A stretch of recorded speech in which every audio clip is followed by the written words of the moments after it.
Le chantier naval Forillon construira le premier bateau hybride de la garde côtière, selon Ma Gaspésie. Le chantier naval Forillon a été sélectionné par le gouvernement canadien pour construire un navire semi-hauturier de recherche halieutique hybride diesel électrique pour la garde côtière canadienne pour un montant de 55,5 millions de dollars. L'annonce a été effectuée par Diane Leboutillier, députée ministre de la Gaspésie, les îles de la Madeleine. Ce navire, conçu pour réduire la consommation de combustibles fossiles, disposera d'un système de propulsion hybride. Il émettra nettement moins de gaz à effet de serre et pourra fonctionner sur batterie pendant 30 à 60 minutes par jour. Jean-David Samuel, PDG du chantier, anticipe une livraison pour l'automne 2026. Ce projet s'inscrit dans une série de contrats significatifs pour le chantier naval. En effet, en 2015, un contrat de 6 navires pour une valeur de 45 millions de dollars avait été accordé, suivi d'une option pour 4 autres navires en 2018 pour 30 millions de plus. Le bateau sera spécialisé dans la recherche en sciences océanographiques et halieutiques, cruciale pour la gestion durable des pêches et des écosystèmes, notamment dans le contexte du changement climatique. Il pourra accueillir 11 membres d'équipage et sera équipé de laboratoires de pointe.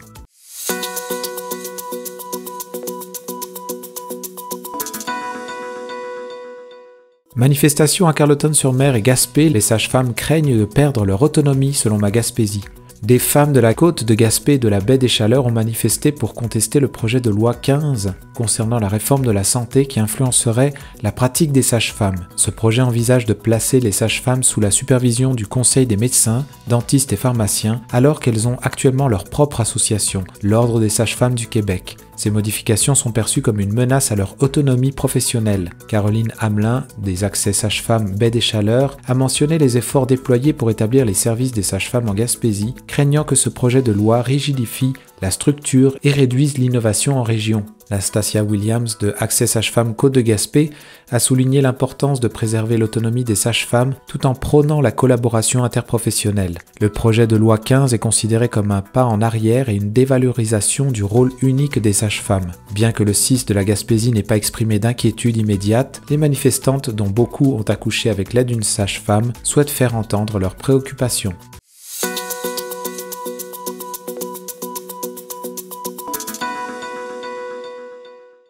Début de la reconstruction du théâtre de la Vieille Forge de Petite-Vallée selon Radio Gaspésie. La reconstruction du théâtre de la Vieille Forge a débuté à la Longue Pointe de Petite-Vallée. Les équipes sont actuellement engagées dans la première phase qui vise à construire les fondations avant d'ériger la nouvelle structure. Selon Marc-Antoine Dufresne, responsable des relations de presse, le nouveau bâtiment s'inspirera d'une architecture vernaculaire maritime. Il aura une capacité de 350 places, offrant différentes configurations adaptées à une variété de spectacles. Le théâtre sera plus spacieux que l'ancien, répondant aux besoins évolutifs de l'organisation depuis 2017. Ce projet prend en considération l'augmentation de l'affluence, notamment lors du festival, ainsi que la croissance des résidences d'artistes. Le bâtiment hébergera également les bureaux du village en chanson de Petite-Vallée. Marc-Antoine Dufresne considère cette avancée comme une étape significative pour un projet ambitieux qui sera source de fierté pour les habitants de la région.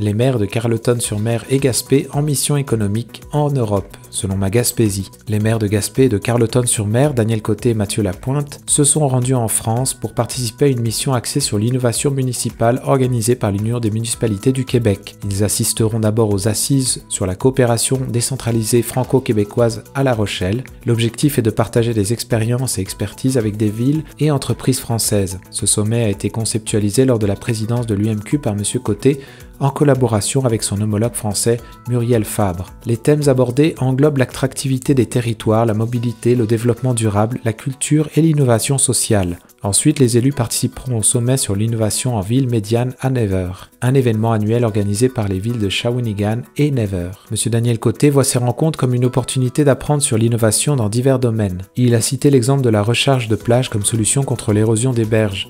La mission inclut 80 représentants québécois.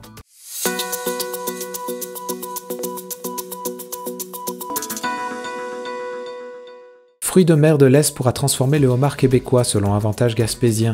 L'entreprise Fruits de mer de l'Est basée à Matane a reçu l'autorisation du ministère de l'Agriculture, des Pêches et de l'Alimentation du Québec, le MAPAC, pour transformer le homard pêché au Québec après avoir essuyé un refus initial. Jusqu'ici, l'usine ne pouvait traiter que le homard pêché hors du Québec. La décision initiale du MAPAC visait à maintenir un équilibre entre les captures et la capacité de transformation. Cependant, le ministre André Lamontagne a finalement accordé le permis, reconnaissant l'importance socio-économique de diversifier les activités de l'usine. Pascal Bérubé, député de Matane-Matapédia, a vigoureusement défendu cette cause, soulignant son importance pour la création d'emplois et le développement économique local. La nécessité d'obtenir ce permis était d'autant plus pressante que la ressource de la crevette est en danger. Ayant modernisé ses installations, l'usine est maintenant prête à opérer en vertu de ce nouveau permis. Pascal Bérubé a salué cette décision comme une victoire pour la communauté et une opportunité de croissance pour l'usine de Matane.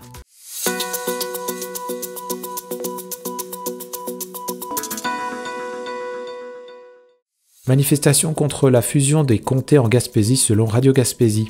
Avant les audiences de la commission de la représentation électorale à l'hôtel Baker, une trentaine de personnes ont manifesté leur opposition à la fusion proposée des comtés de Gaspé et de Bonaventure. Les manifestants exprimaient leurs inquiétudes quant à la perte potentielle d'un représentant à l'Assemblée nationale. Ils estiment que la circonscription résultante serait trop vaste pour qu'un seul député puisse efficacement représenter et servir tous ses électeurs. Ils préconisent le maintien du statu quo, voire une modification de la loi électorale pour accorder une exemption permanente à ces deux comtés. Certains ont également adressé des commentaires directs au directeur général des élections. La commission continuera ses audiences jusqu'au 15 novembre, après quoi elle présentera un deuxième rapport. Ce rapport sera ensuite débattu à l'Assemblée nationale pour approbation.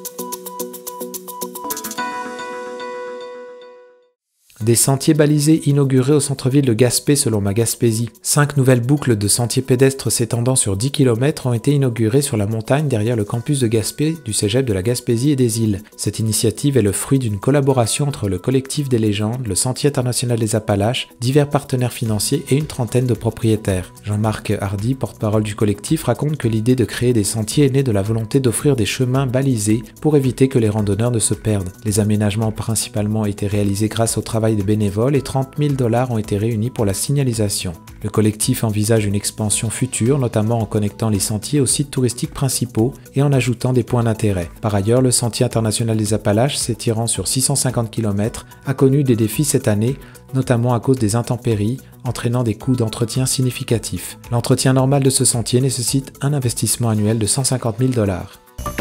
Vous écoutez votre reflet d'ici. Revoyez tous nos reportages sur notre site internet.